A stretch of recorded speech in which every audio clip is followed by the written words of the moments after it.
Nous sommes donc en pleine bataille économique mondiale, avec d'un côté Xi Jinping l'énigmatique et de l'autre Donald Trump, l'inénarrable président américain. La guerre commerciale que se livrent les deux superpuissances n'est pas sans conséquences. D'abord pour la Chine, la croissance de son économie en 2018 a été à son plus bas niveau depuis 1990, soit 28 ans. C'est un ralentissement qui est dû surtout à la baisse de la consommation, conséquence de la guerre commerciale avec les États-Unis. Certains économistes prévoient que ces effets vont se poursuivre en 2019. Pour autant, cette croissance en berne n'obère pas l'activisme chinois à l'égard du continent africain, bien au contraire. Le pays de Xi Jinping est au premier rang des investisseurs qui affluent dans cette véritable course à l'Afrique qui prévaut. En 2017, les échanges avec l'Afrique totalisaient près de 150 milliards d'euros pour la Chine, soit plus 233%. Pour l'Inde, c'était plus 181%, Union européenne plus 22%, même si l'Europe demeure largement le premier partenaire du continent, États-Unis plus 7%, et en 2017, rien à voir avec les 150 milliards de Chinois, les relations commerciales entre les États-Unis et l'Afrique subsaharienne pesaient à peine 30 milliards d'euros. Puis il y a aussi la Turquie, la Russie, l'Indonésie. Les nouvelles puissances investissent en masse sur le continent africain. Et si coopérer reste un maître mot, imposer ces conditions devient une règle intangible. Voyons ce qu'en pense l'éminent politologue, historien et philosophe Achille Mbembe. Enseignant en Afrique du Sud, nous lui avons posé 3 questions. Comment l'Afrique peut-elle tirer son épingle du jeu? L'un des objectifs de la politique américaine en Afrique consiste à contrer l'influence chinoise que les États-Unis estiment de manière polémique négative. La Chine, en réalité, oblige les États-Unis à prendre au sérieux le continent et à libérer des sommes, des montants financiers, si effectivement ils veulent concurrencer la Chine sur le plan des affaires. Cette concurrence nous est bénéfique, à condition cependant que l'on sache opérer le passage de l'économie extractive des matières premières à un début d'industrialisation du continent. Dans ce contexte, quels sont les atouts du continent? Mais je crois qu'il faut voir les choses sur le temps long. Nos atouts sont évidents.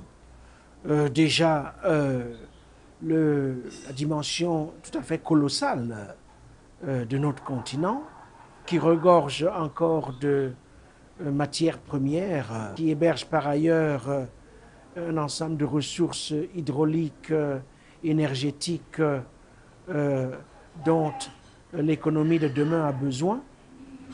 C'est également un continent qui, d'ici 2050, 2100, comptera une masse humaine parmi les plus compactes dans le monde. Et donc ces deux aspects, à la fois démographiques et de dotation en ressources indispensables pour l'économie de demain, nous placent dans une position telle que nous pouvons négocier avantageusement avec la Chine et les États-Unis. À quelles conditions l'Afrique peut-elle gagner? Mais la condition principale, c'est que l'Afrique s'ouvre à elle-même, pour commencer. On ne s'en sortira pas sans libérer les forces de circulation et de mobilité. Et de ce point de vue, donc, la signature du traité de libre échange qui a eu lieu l'an dernier est un pas important qu'il faut traduire en actes. Nous ne nous en sortirons pas avec 54 États qui pèsent très peu sur l'échiquier mondial. Et je crois que des institutions comme la Banque africaine de développement devraient consacrer l'essentiel de leurs prêts à des initiatives dont l'objectif est de relier l'Afrique entre elles-mêmes. Et maintenant, nous passons au débat. Et pour cela, nous avons le plaisir d'accueillir sur ce plateau Alioune Gueye, qui est entrepreneur, président du groupe Africa Land, l'Afrique qui ose, et commissaire général d'Hub Africa. Bonjour. Bonjour. William Conchou, investisseur, directeur de Emerging Capital Partner. Bonjour. Bonjour. Et Liévin Féliot, juriste spécialisé dans les affaires publiques, PDG de Solio Public Affairs. Bonjour. Bonjour. La dernière fois que les puissances se sont affrontées dans une guerre mondiale, ça s'est terminé en 1945 et ça a conduit à un processus d'émancipation des pays africains, ce qui était finalement une retombée très positive. Là, nous avons affaire à une guerre commerciale. On ne sait pas encore ce que ça peut donner. Nous avons suivi Achille Mbembe. J'aimerais bien que vous me disiez un peu ce que ça vous inspire, Alioune Gueye. Alors, ce que j'ai retenu déjà dans son intervention, ça tient vraiment en un mot, c'est la question du temps long. Parce qu'en réalité, les problématiques qu'on vit sur notre continent relèvent justement du temps long. Éduquer, nourrir, soigner, c'est pas en 4-5 ans. Et ça contraste justement singulièrement avec la démultiplication des échéances électorales où tous les 5 ans, on a une nouvelle gouvernance, etc. C'est pas que je sois contre l'alternance, hein, c'est pas cela. Mais construire une génération, transformer structurellement l'économie d'un pays, c'est quelque chose qui demande du temps. Et donc, il faut renouer effectivement avec ce temps long. Et c'est un peu l'avantage comparatif de la Chine par rapport aux États-Unis, par exemple. On oublie trop souvent que la Chine, c'est quand même 5000 ans d'histoire. Et quand on regarde, vu côté chinois, quand ils représentent la Chine, c'est pas pour rien qu'on l'appelle l'empire du milieu. C'est qu'elle est au centre et après, il y a les périphéries. Et aujourd'hui, la Chine, parce qu'elle est parvenue justement à transformer son économie de manière durable, elle est parvenue à sortir de la pauvreté des centaines de millions de Chinois qui aujourd'hui accèdent à la consommation, on a une vraie classe moyenne, etc. Ben, après cela, le next step, c'est effectivement, je dirais, d'être une puissance régionale d'abord, mais également de s'imposer sur le plan international. Je crois que le fait qu'on ait aujourd'hui de plus en plus de fonctionnaires chinois aux Nations Unies démontre à l'envi que la Chine veut justement veut exercer ce pouvoir-là. Alors, quand même, pour bénéficier de ce temps long en Afrique, puisque là, Achille Mbembe faisait allusion au continent africain, est-ce qu'il ne faut pas aussi saisir les opportunités au moment où ça se présente? Là, on a une guerre, on a une rivalité forte et on se dit, et l'Afrique est un des enjeux. Est-ce que là, il n'y a pas une carte à jouer, là, maintenant? Tout à fait. Quelque chose que j'ai retenu de l'intervention de M. Mbembe, c'est le besoin des pays de développer leur propre stratégie pour pouvoir bénéficier du conflit actuel entre la Chine et les États-Unis. Il y a 2 messages là-dedans. La première, c'est que si la guerre économique qui existe aujourd'hui est un peu un événement, je dirais, spontané ou hors de notre contrôle et en crée une opportunité, c'est aussi important que les États développent leur propre stratégie pour pouvoir négocier avec les États-Unis comme avec la Chine et tirer ce qu'ils peuvent tirer de ces 2 partenaires économiques. Pas mal d'États aujourd'hui ont pu démontrer que en développant leur propre stratégie comme le Rwanda, ils ont été capables d'avoir une croissance économique très importante, de développer leur infrastructure et de sortir les pays de la pauvreté. Et c'est important que l'occasion de cette guerre économique permette à tous les pays de réfléchir à leur stratégie économique et de développer une stratégie économique qui permette d'optimiser au mieux leurs intérêts personnels en tant que nation et de développer leur infrastructure et créer de la richesse pour leurs concitoyens. Mais alors, c'est ça l'une des problématiques aujourd'hui, c'est-à-dire, face à cette situation, qu'est-ce que font les États? ils développent des stratégies individuelles face à des mastodontes comme la Chine ou les États-Unis, ou alors ils se disent on va en tirer le meilleur profit, le meilleur parti si nous y allons groupés. Liévin, comment voyez-vous ça? Écoutez, je crois que d'abord ce que j'ai retenu de l'intervention d'Achille Mbembe, c'est d'abord l'argument de la stratégie propre, c'est vraiment absolument essentiel. Ensuite, l'argument de la démographie. C'est très important parce que ça veut dire qu'il faut que les Africains n'écoutent pas les Cassandres et qu'ils aient non seulement leur propre stratégie, mais qu'ils soient conscients de leurs propres atouts. Ça. La mode aujourd'hui, c'est de dire, en gros, la démographie africaine la démographie de l'Afrique doit être freinée. Je ne suis pas du tout en train de dire qu'il ne faut pas avoir une politique démographique, mais je dis que à moyen long terme, la démographie du continent est forcément un atout majeur. Et lui suggérer de s'en déposséder, c'est quelque part lui donner de mauvais conseils. Ensuite, je reviens sur la question de la stratégie, je crois qu'en réalité, si je devais, là pour le coup, ce n'est pas forcément ce que disait Achille Mbembe, mais je dirais que s'il y a une chose à retenir, c'est l'urgence de l'intégration. 55 États, c'est trop. C'est absolument... il y a autant d'États il y a autant de stratégies que d'États, et donc il faut nécessairement que les Africains,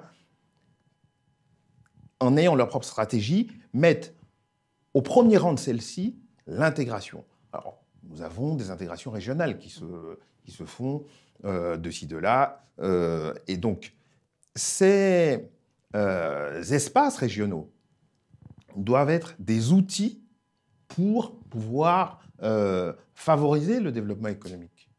Comment peut se faire? L'Union africaine est-elle un partenaire efficace et valable? Moi, je crois à l'Union africaine. C'est le seul espace mondial où on a une organisation intergouvernementale continentale. C'est pas rien. Ça s'est fait en 55 ans, 55 États, ce n'est pas rien. Ceci dit, ça ne peut être un outil efficace que si la question de son financement est réglée. Il faut être sérieux. Ouais. Vous ne pouvez pas avoir une organisation financée par vos concurrents ou vos interlocuteurs et attendre qu'elle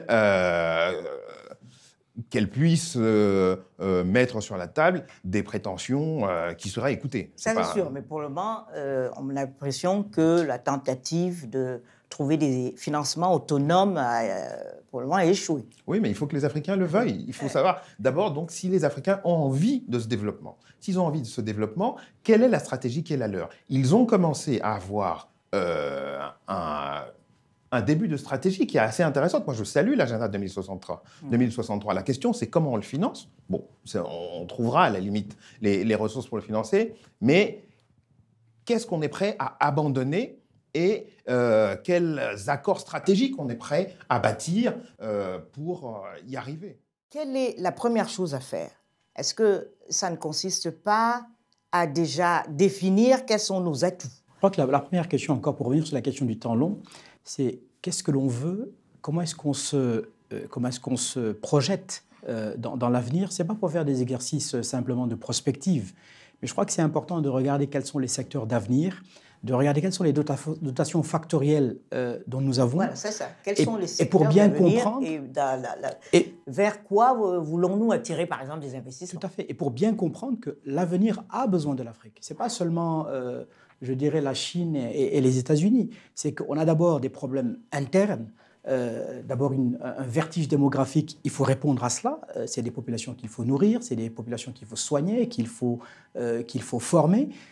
Déjà, donc il y a d'abord une préoccupation intérieure. Par exemple, quand on prend un pays tel que le Congo démocratique aujourd'hui, tout le monde sait que les secteurs d'avenir ont besoin du coltan, du cobalt, du manganèse, etc. Mais on ne peut pas comprendre qu'aujourd'hui, on n'est pas... je dirais, monter des clusters, monter des écoles de formation à ces métiers dans ces espaces, pour ne pas encore être une fois simplement des cibles et le sujet de la stratégie des autres. Et je crois que renouer déjà avec ça, c'est avoir une claire conscience de qu'est-ce que nous voulons faire. Il faut donc déjà des institutions de proximité qui fonctionnent. Là, En Afrique occidentale, on en a qui marchent plus ou moins bien. L'UEMOA, ça marche relativement bien. La CEDEAO, ça va un peu. C'est un peu plus compliqué pour l'Afrique centrale. La SADC, ça marche ça aussi. va pas du tout. Faut le dire. Voilà, on reste politiquement correct. Et donc, derrière ces groupements régionaux, c'est d'abord des pays qui ont d'abord des stratégies. Parce que là également, on a un peu cette théorie de dire, voilà, il faut d'abord bien s'insérer dans les chaînes de valeur mondiale. Ouais. Mais encore faut-il avoir quelque chose à proposer. Et il faut commencer déjà par régler des problématiques très simples, de se nourrir, d'éduquer, de former localement, d'essayer d'échanger un peu plus entre les pays. Tout le monde sait que nos pays sont extrêmement extravertis. Quasiment 80% des échanges se font avec l'extérieur et qu'il n'y a pas suffisamment, c'était le sujet tout à l'heure de Liévin, sur la question de l'intégration et de plus d'échanges économiques déjà pour qu'on consomme, on produise localement et on consomme localement et qu'on monte en termes de, je dirais, de courbe d'expérience pour ensuite justement aller conquérir des marchés à l'international. Moi, je vais prendre un exemple. Alors, par exemple, le cobalt. La RDC maîtrise à peu près 60% du marché du cobalt. Et Kabila, qui vient de quitter le pouvoir, a annoncé à un moment donné qu'il souhaitait que Kolwezi devienne la capitale de la batterie au lithium et des voitures électriques. Hein, voilà, pour transformer sur place ce cobalt. Alors, on a vu ici et là des gens supposer que la coalition qui l'a poussé hors du pouvoir, et notamment du point de vue étranger, parce que là, on a vu qu'il y avait une espèce de consensus. C'est vrai que sa propre gouvernance était catastrophique, mais il y avait, ça l'était déjà avant, mais cette fois-ci, on a vu qu'il y avait un grand intérêt à le dégager. Certains ont vu en ça un peu une espèce des représailles, parce qu'ils voulaient... il évoquait cette possibilité de transformer le cobalt sur place. Et je me fais toujours l'avocat du diable, on mettait en contre-exemple le cas de l'Argentine, d'autres pays d'Amérique latine. Le Chili. Voilà. Et qui contrôle aussi, je crois, un autre minerai. Je crois que c'est le lithium. Et qui ont forcé la Chine à venir fabriquer des piles électriques, des batteries électriques pour les voitures électriques là-bas. Alors pourquoi ça ne se fait pas en Afrique? Est-ce que ce moment de tension, de guerre, de rivalité ne devrait pas donner un autre levier de négociation aux pays africains? Ça, c'est un exemple. Aujourd'hui, si vous prenez le cas de la RDC, il n'y a pas d'infrastructure routière, il n'y a pas d'électricité. Ce sont des facteurs de production très importants qui pourraient amener dans un futur sûrement lointain la RDC à être un centre de production compétitif pour les industries liées à la batterie. Aujourd'hui, ce qui est immédiat et ce qui est important, c'est de regarder où se trouve la population et d'essayer déjà de mettre en place les facteurs de production qui permettent de servir un marché de 90 millions d'habitants. Un marché de 90 millions d'habitants, ça veut dire que vous pouvez avoir de l'agriculture, vous pouvez avoir des industries dans le secteur agroalimentaire qui vont permettre de donner un travail à toute la population et qui vont permettre d'industrialiser, de commencer à industrialiser le pays, de commencer à financer les infrastructures, de commencer à financer les écoles, de commencer à financer la santé. Et aujourd'hui, c'est ça qui est extrêmement important pour la RDC. Vous regardez le Rwanda qui est juste à côté, ils n'ont pas de gisement de cobalt, mais ils ont réussi à le faire. Ils ont réussi à le faire. Ils ont le cobalt de la RDC. Voilà, mais disons que ce n'est pas là-dessus qu'ils ont assis leur développement. Ils ont assis leur développement sur le fait que l'État a, à un moment donné, réfléchi à quel était le besoin en termes d'infrastructure, quel était le besoin en termes de priorité. Et aujourd'hui, je dirais que la priorité numéro une des nouveaux dirigeants devrait être de voir comment est-ce que vous êtes capable d'attirer de l'investissement dans votre pays. Que cet investissement vienne des Chinois, qui vienne des Américains, qui vienne de toute autre personne qui a envie de mettre son capital dans le pays et de développer les infrastructures et les filières dont vous avez besoin. Et c'est ça qui est important aujourd'hui. il y a toujours cette velléité on entend souvent des États qui veulent avoir une raffinerie parce qu'ils veulent pouvoir développer leur pétrole. C'est pas pour autant que ça va donner du travail à la population. Donc c'est vraiment important en termes de stratégie, de créer des États qui individuellement ont une politique qui est sensée, qui leur permet d'être forts, de se développer, et en étant forts en ce développement, ça a un effet positif sur le voisin. Un peu comme en Europe, c'est avec chacun des États qui observent une discipline importante que, au niveau de la région, au niveau du continent de manière globale, on va devenir beaucoup plus fort et qu'on sera capable d'avoir des échanges qui sont beaucoup plus bénéfiques parce qu'on travaille avec des gens avec qui on a un intérêt géographique et stratégique à moyen et long terme, de co-développement. Et c'est vraiment comme ça que le continent pourra... D'accord, co-développement, mais est-ce qu'on ne peut pas contraindre certains pays à faire des transferts de technologie, comme a réussi la Chine? Oui, mais aujourd'hui, ce qui est important pour la RDC, ce n'est pas de transférer la technologie pour la batterie, peut-être pas ça, mais pour l'agroalimentaire, pour l'agriculture. Oui, ça, c'est important. Donc, c'est important de mettre l'accent. Et si on doit, je dirais, demander des comptes à nos dirigeants, c'est important de demander des comptes pour les initiatives qui participent au vrai développement de la société et qui vont être capables de donner de l'emploi à toute la population plutôt que de permettre à certains de s'enrichir sur quelque chose qui, in fine, ne va pas bénéficier à toute la population. Alors, Liévin, est-ce que finalement notre débat est à côté de la plaque dans la mesure où on n'a pas vraiment besoin de financement extérieur et que il y a pas mal de... et qu'on n'a pas à attendre que les éléphants s'ébrouent dans le pré et qu'on a des possibilités localement. Non, je ne dirais pas ça. Où c'est qu'on peut trouver l'argent? Je ne dirais pas ça, parce que ce qui vient d'être dit, en fait, on est passé de la question de la stratégie à la question de la méthode. A raison. En réalité, les problèmes sont nombreux. Il faut les identifier par priorité. Je disais tantôt que la priorité numéro 1, c'était l'intégration. C'est-à-dire, en tout cas, une fusion des États, parce que là, ce n'est pas gérable du tout.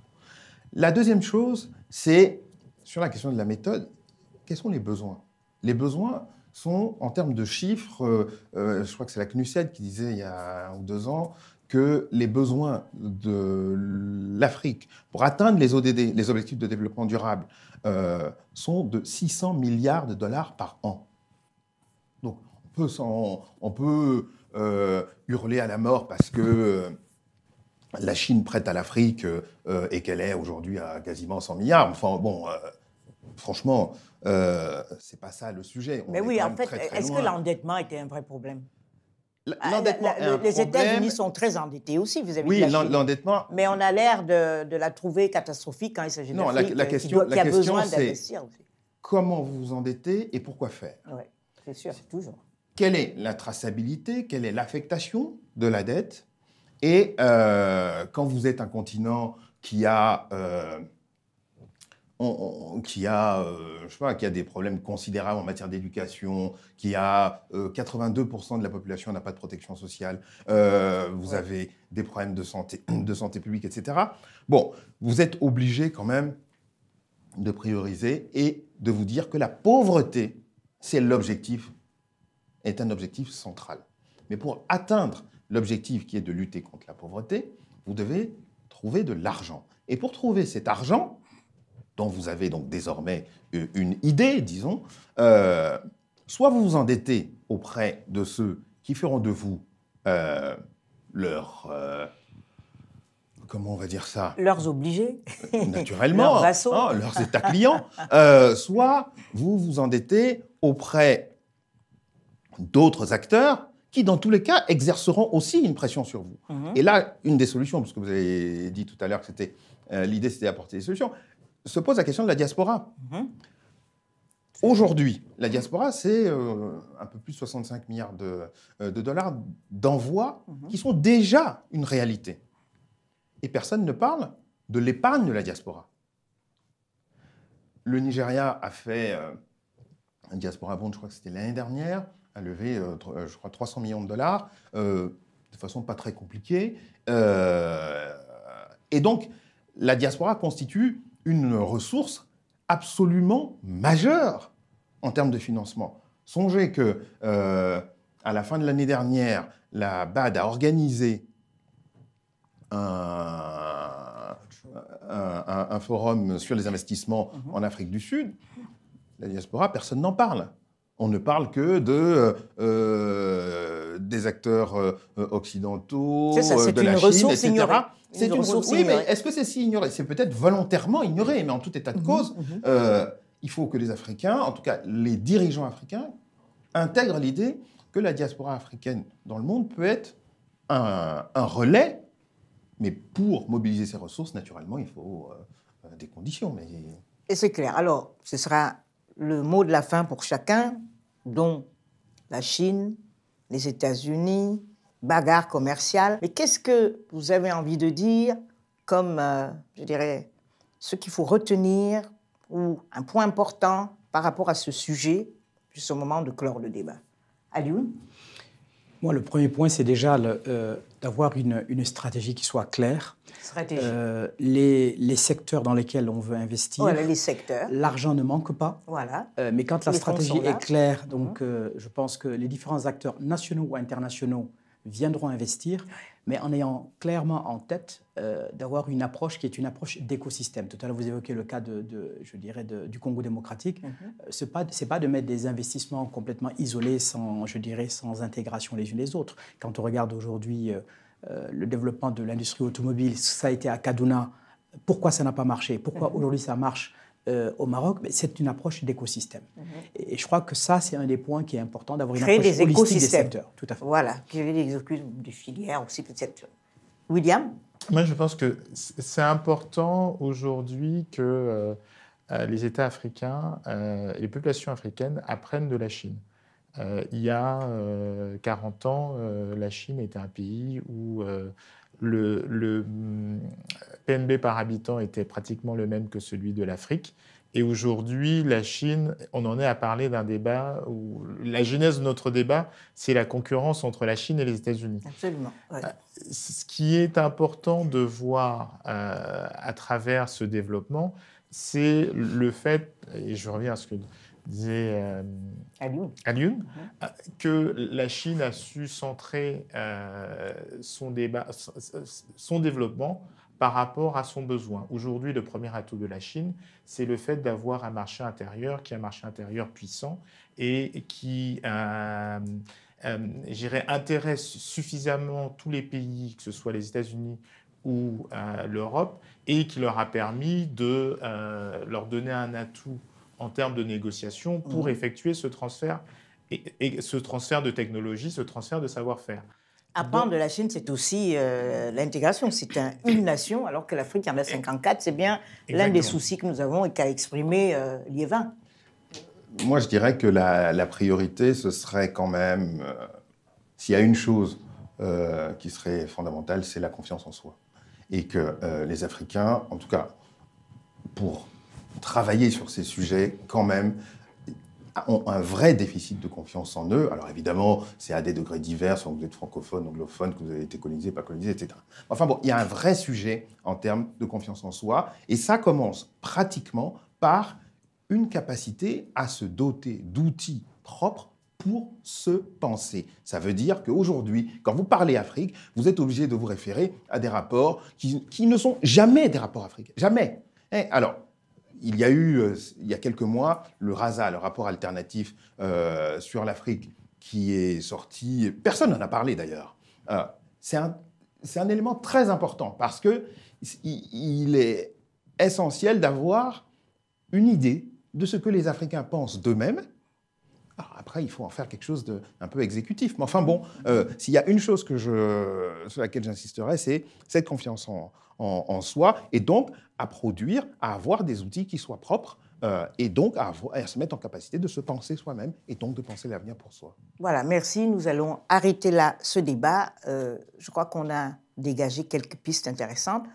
On aura sans doute l'occasion de revenir sur plusieurs des aspects qui ont été évoqués aujourd'hui. Merci à tous les trois notre émission continue.